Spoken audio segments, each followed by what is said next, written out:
Hi, hello friends. Today we are back with a different series known as Mnemonic Sketchified. Here we will be trying to solve some important questions in NEET with some R Sketchified books. Okay, let's see. The topic for the day is polyarteritis nodosa.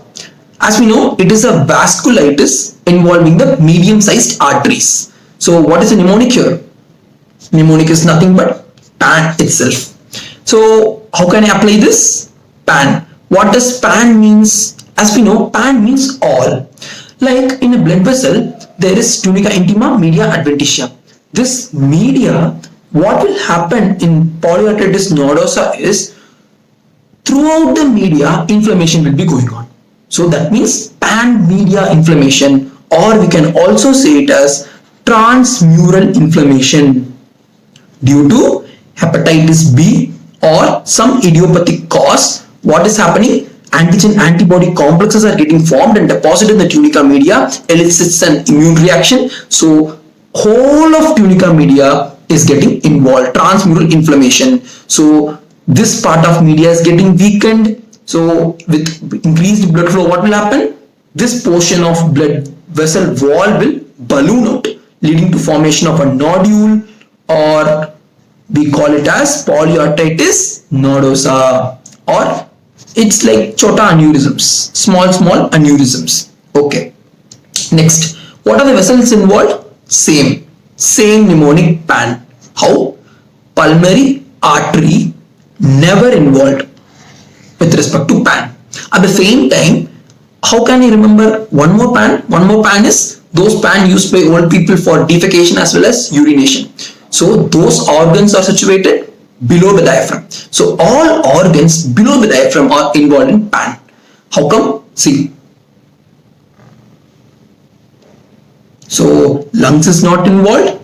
All organs below the diaphragm. So what will happen? It is a medium-sized vasculitis. So it causes, if inflammation is going on in the vessel, it causes ischemia to that organ. If liver is involved, there is infarct in the liver, infarct in the kidney, infarct in the spleen, everything will be there. And if GAT is involved, GA mucosa will be shredded with blood, leading to melena. And then if this nodules, chota aneurysms, can rupture anytime. If they rupture into the kidney, that might lead to hematuria, or if they rupture in the abdomen itself, hemoperitoneum. Okay. Next, see, same ischemic infarcts, if it happens to the testis or ovary in females, that will lead to torsion testis, which is an emergency. It's rare, but it's an emergency, and it is seen in polyarteritis nodosa. Okay, what all we saw? Infarcts to the liver, spleen, kidney, GAT, and hematuria due to rupture of aneurysms as well as torsion testis. Then skin. Skin, most specific finding with respect to skin is nothing but same PAN you can remember. This is PAN. PAN meaning these people spit the PAN on the wall. Na? So how does it appear?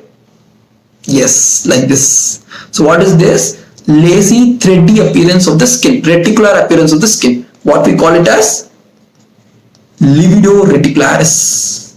This is the most specific finding with respect to PAN, polyarteritis nodosa. So thus, see, with just simple PAN, I have told what is the pathogenesis we have discussed. By transmural inflammation, PAN all. Next, PAN, vessels involved, pulmonary artery never involved, and with the PAN, I told organs below the diaphragm. All organs, liver, spleen, GAT, kidney, as well as testis, as well as ovary. Then skin, most specific finding is PAN, spitting of PAN leading to livedo reticularis. Yes, that's it for the day. So we'll be following this series with some interesting sketchified works. Stay tuned, and if you like our works, you can subscribe our channel. Yes, all the best.